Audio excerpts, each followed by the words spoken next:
ऐसा है कि डेमोक्रेसी में ऐसा बिल बिल्कुल बर्दाश्त नहीं किया जाएगा। लोकशाही, यहाँ लोगों को बोलने का अधिकार है।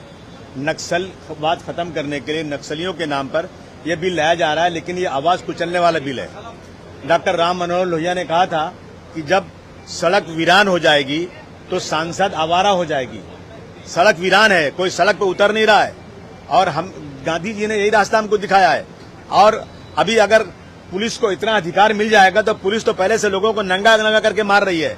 पुलिस को अधिकार है, जब चाहे किसी को अरेस्ट कर लेगी पुलिस को इतना अधिकार देना मैं समझता हूं बिल्कुल गलत है। पुलिस राज नहीं है देश में डेमोक्रेसी है।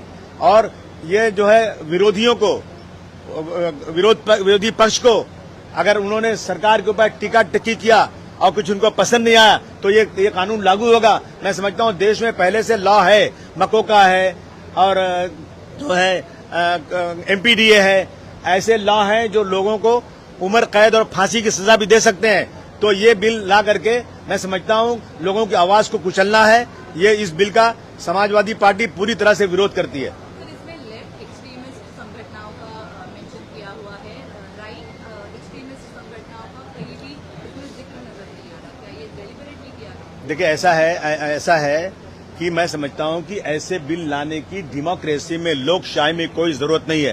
टाडा लाया गया था, टाडा में कितने लोगों को बिना किसी गलती के पकड़ा गया। मेरे जैसे आदमी को टाडा में पकड़ा गया जिसकी कोई गलती नहीं थी। 1 साल लगा मुझे अपनी इनोसेंसी जो प्रूव करने के लिए। तो किसी आदमी को जिसको आप चाहें 1 मिनट में पकड़ लें। आज पुलिस को इतना राइट है, अगर एक एफआईआर हो गया और एफआईआर झूठा भी है तो भी आपको मुकदमा लड़ना पड़ता है। पुलिस को उस केस को विड्रॉ नहीं करती है। पुलिस को इतना राइट मिल गया आजकल कि पुलिस जो चाहे कर लेती है। मैं समझता हूं कि ऐसे बिल का पूरे देश के लोगों को, पूरे महाराष्ट्र के लोगों को विरोध ही करना चाहिए। आज शायद ये बिल लाया जा सकता है, तो ऐसे में आप अपना विरोध प्रदर्शन करने के लिए पोस्टर तो लेके आए ही हैं, लेकिन सभागृह में इसका किस तरीके से विरोध करेंगे। जितना हमको समय मिलेगा बोलने के लिए हम इसका विरोध करेंगे पूरी ताकत के साथ।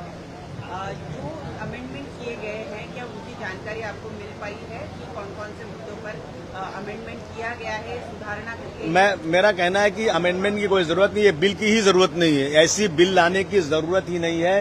पहले से जब लॉ मौजूद है देश के अंदर, जब हमें संविधान ने सारे प्रोविजन दिए हुए हैं, तो ये नया बिल ला करके क्या लोगों को कुचलना है क्या? नक्सलवाद खत्म करने के लिए कहा तो भी ये बिल लाया जा रहा है, ऐसा सत्ताधारी कह रहे हैं। फिलहाल अगर देखा जाए तो गृह मंत्री जो है उन्होंने कहा है कि 2026 तक नक्सलवाद खत्म होगा। नहीं, ऐसे वक्त ये बिल लाना ठीक नहीं, मैं बोलता हूं कि क्या 1947 से आज तक कोई ऐसा बिल नहीं था जो कि नक्सलवाद को खत्म कर सकता है?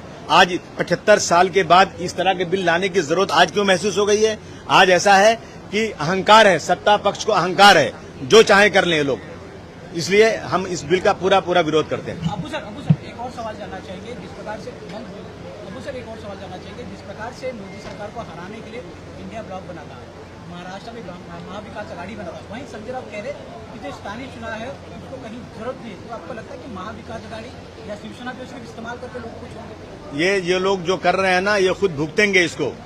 अगर चाहे अलायंस कायदे से नहीं होगा, और जो पिछले असेंबली इलेक्शन में यही किया इन लोगों ने, एक सीट के लिए लड़ते रहे और सब सीटें हार गए, बड़े बड़े नेता हार गए। अब इनको अपनी मुंह की खानी पड़ेगी अगर इस तरह की बात कर रहे हैं तो। इंडिया अलायंस मजबूती के साथ उत्तर प्रदेश में लड़ा और उत्तर प्रदेश में समाजवादी पार्टी की 37 सीट आई, कांग्रेस की 6 सीट आई, जो कभी नहीं आ सकती थी। अगर ये अलायंस मजबूत रहेगा तो अच्छा होगा। ये मैं अपने फायदे के लिए नहीं, मैं सेक्युलरिज्म के फायदे के लिए कहना चाहता हूं कि अलायंस मजबूती से बनाना चाहिए और सीटों में झगड़ा नहीं करना चाहिए। महाविकास अघाड़ी महानगरपालिका चुनाव लड़ना चाहिए साथ, प्रकाश साहब कह रहे हैं। नहीं, मैं एक बात नहीं बोल सकता, लेकिन मैं कह रहा हूँ अलायंस होना चाहिए। संजय गायकवाड़ के खिलाफ अभी तक कोई कार्रवाई नहीं की गई है, सिर्फ आश्वासन दिया गया। ना अध्यक्ष कोई कार्रवाई कर रहे हैं, ना सरकार कोई कार्रवाई कर रही है। किधर है लॉ, कानून किधर है देश में? आप बताइए मुझे। आप कोई आदमी किसी को मारे और उस पर कार्रवाई नहीं हो? हमारे देश का कानून है कि सड़क पर भीख मांगने वाला आदमी हो और एक बादशाह हो, एक राजा हो, अगर उसने भी गलती किया है तो उसको भी सजा मिलना चाहिए। परंतु सत्ता पक्ष का अहंकार है, जो चाहे कर ले वो लोग। चलो।